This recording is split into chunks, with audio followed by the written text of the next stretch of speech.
उधमपुर गांव में बलवंत नाम का एक गरीब आदमी रहा करता था। वो पूरी मेहनत और लगन से टमाटर की खेती करता और उन्हें बाजार में बेचने जाता। वो अपनी बीवी राजश्री और छोटे बेटे दक्ष के साथ रहता था। बाजार में रेहड़ी लगाकर बलवंत अपने टमाटर बेचा करता। आइए आइए, ताज़ा ताज़ा लाल लाल टमाटर लीजिए। स्वाद और दाम दोनों में एकदम ज़बरदस्त और फर्स्ट क्लास। आइए आइए, टमाटर लीजिए। बलवंत टमाटर वाला, बलवंत टमाटर वाला, आइए आइए, ताज़े रसीले टमाटर लीजिए। अरे वाह, ये तो वाकई में बढ़िया टमाटर लग रहे हैं। आहा, वाह भाई वाह। बलवंत भाई, मुझे ये 4 किलो टमाटर दे दो। और मुझे 2 किलो। जी जी, अभी देता हूँ। बलवंत के टमाटर खरीदने के लिए ग्राहकों की लंबी कतार लगी रहती। पूरे बाजार में सभी को सिर्फ और सिर्फ बलवंत के टमाटर ही पसंद आते, क्योंकि बलवंत इतनी अच्छाई से और ईमानदारी से उनकी खेती करता और उन्हें उगाता। बलवंत दिन में बहुत सारी कमाई कर लेता और इससे उसकी बीवी राजश्री भी बहुत खुश होती। अरे वाह, इतने सारे पैसे! चलो अच्छा है। हे लक्ष्मी मैया, ऐसी ही हम पर अपनी कृपा बनाए रखना। पापा, आप इतनी अच्छी खेती करते हो, इसीलिए इतने बेस्ट टमाटर उगते हैं। मुझे बहुत खुशी हो रही है। मेरे पिताजी का भी यही सपना था कि मैं उनके टमाटर का कारोबार आगे ले जाऊं और बेस्ट क्वालिटी के टमाटर बेचूं। बलवंत के टमाटर की वजह से सारे ग्राहक बस उसी से टमाटर खरीदते, जिसके कारण बाजार में मौजूद अन्य टमाटर वालों के यहाँ कोई ग्राहक तो दूर, मक्खियाँ तक मंडराने नहीं आती। और ऐसे ही बलवंत की बढ़ती सफलता को देखकर उन टमाटर वालों को उससे बहुत जलन होती है। उनमें से 2 टमाटर वाले प्रमोद और लालू दोनों भी आपस में बातें करते हैं। ओए लालू, इस कमीने बलवंत का तो कुछ करना होगा, वरना तो अब इसकी वजह से हमारे खाने के भी लाले पड़ रहे हैं। कहीं ऐसा ना हो कि इसकी वजह से हमें आगे ये गांव छोड़कर जाना पड़ जाए। हाँ यार प्रमोद, हम ऐसा हरगिज नहीं होने देंगे, लेकिन इसके टमाटर पर तो ग्रहण लगा कर ही रहेंगे। लेकिन कैसे? मेरे पास एक सॉलिड प्लान है।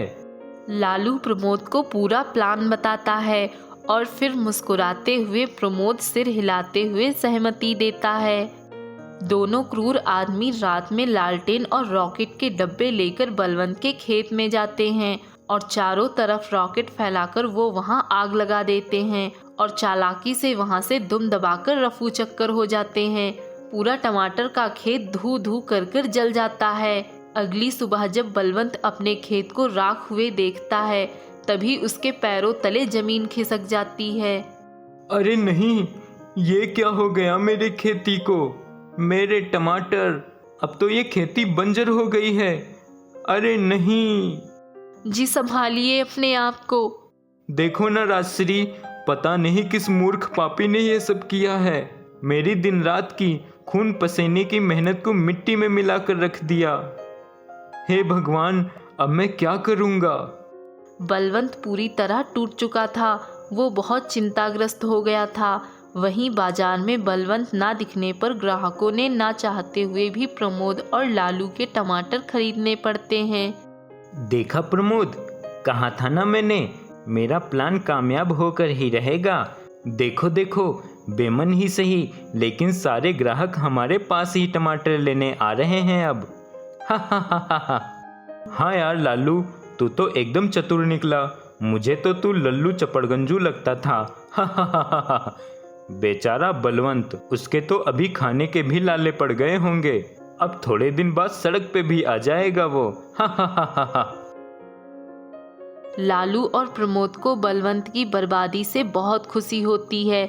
बलवंत एक दिन एक नदी के किनारे पर पत्थर पर बैठा था।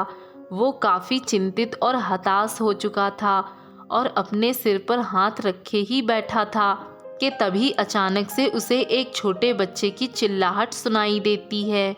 बचाओ बचाओ, मैं डूब रहा हूँ, कोई है?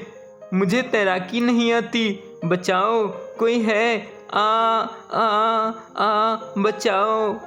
बलवंत देखता है कि एक छोटा बच्चा पानी में डूब रहा है।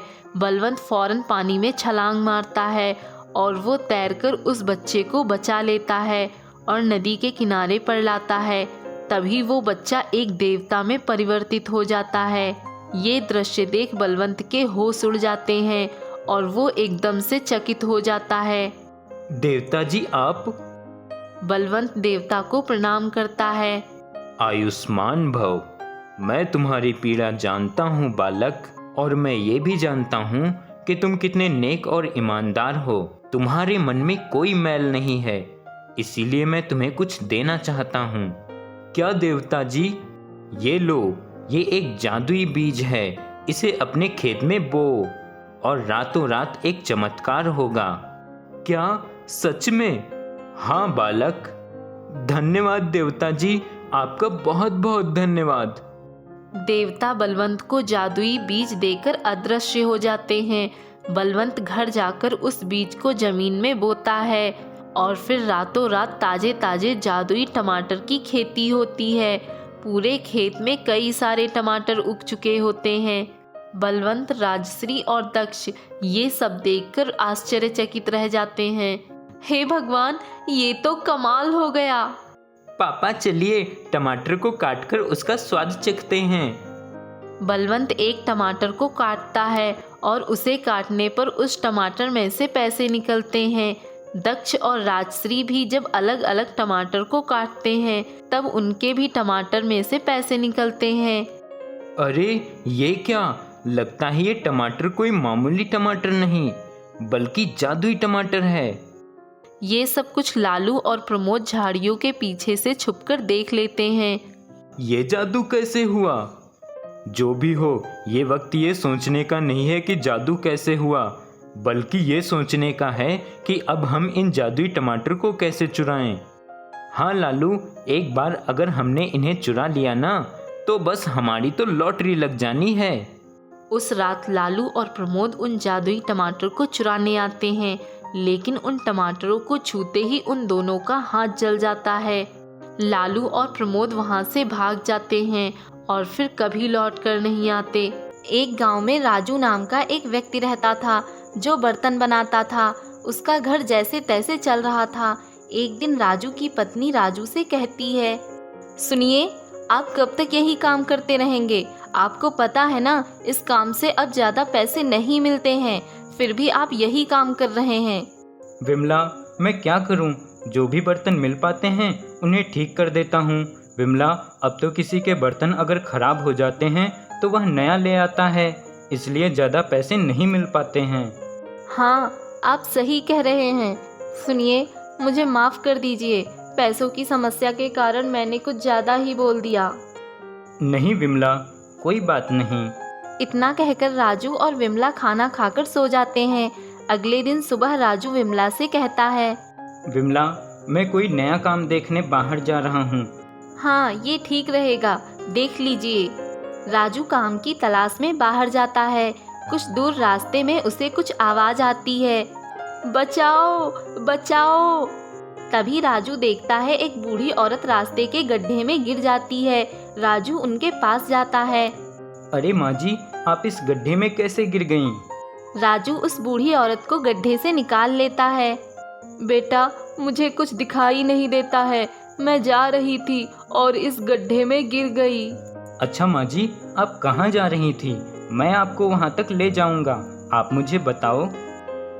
अच्छा बेटा, मेरी छड़ी कहीं खो गई है, तुम उसे ढूंढोगे? और बेटा, जरा ये मेरी थैली पकड़ लो, मैं थोड़ा बैठ जाती हूँ। हाँ, मैं अभी देखता हूँ, यहीं कहीं होगी। तब तक आप यहीं बैठो, मैं अभी आया। राजू छड़ी को ढूंढने लगता है। बहुत ढूंढने के बाद उसे कोई छड़ी नहीं मिलती है। राजू वहाँ जाता है और देखता है, अरे माँ जी कहाँ चली गईं? अभी तो मैं उन्हें यहीं बैठा कर गया था और ये उनका थैला भी मेरे पास रह गया। अब मैं कहाँ ढूंढूं उन्हें?